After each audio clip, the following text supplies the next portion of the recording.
Hey guys, Gary's Good News Only, middle week here of June 2021. I just wanted to let y'all know that apparently I am now somebody. And the reason I am now somebody is because the YouTube has decided to ban me last week. My Gary's Good News Only was so controversial, it got banned. They actually said it violated community standards, which is kind of funny when you think of all the crap that YouTube puts on there. I mean, if you type in Cardi B, you can see one of the most disgusting songs ever written.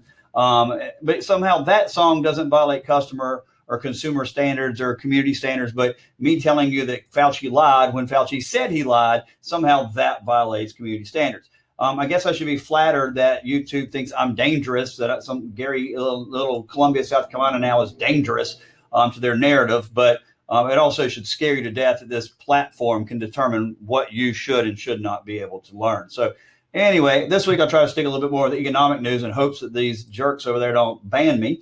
U.S. U.S. mortgage applications rise as purchasers rebound.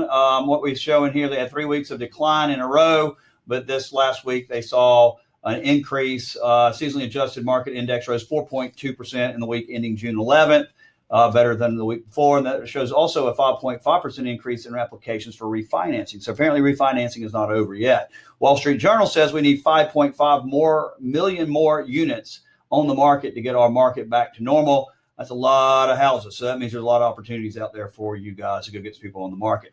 CNBC, typical house prices up 13.2% last year, 287,148 in May of 2020 was your typical home price. That is now up 13.2%.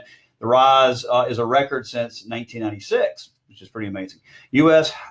household wealth also went up $136.9 trillion. And they believe, Reuters believes that this suggests there's a dry tender for economic growth as the coronavirus pandemic recedes. So that is certainly good news. Let's talk about coronavirus. Love that Cardi B when she's not being filthy.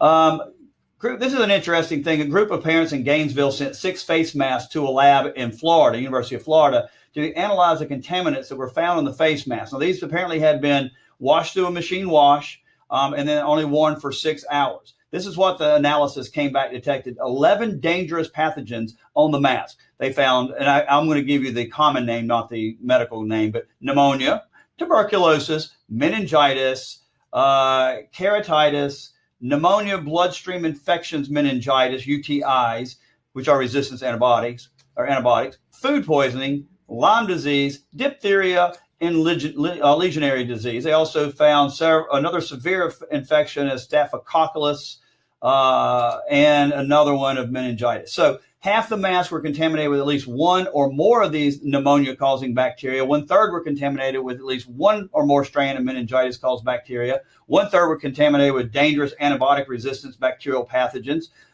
So basically, wearing a mask is a whole lot more dangerous than anything else out there today. So good thing that basically the mandates on the mask have gone away. So that's very good news that we aren't wearing these walking petri dish. As of June 16th, we're looking at 376 million vaccine doses being done. 312 million have been administered, 375 have been sent, 313 million administered. That's 83%. 175 million people have gotten at least one dose. 146 million have been fully vaccinated.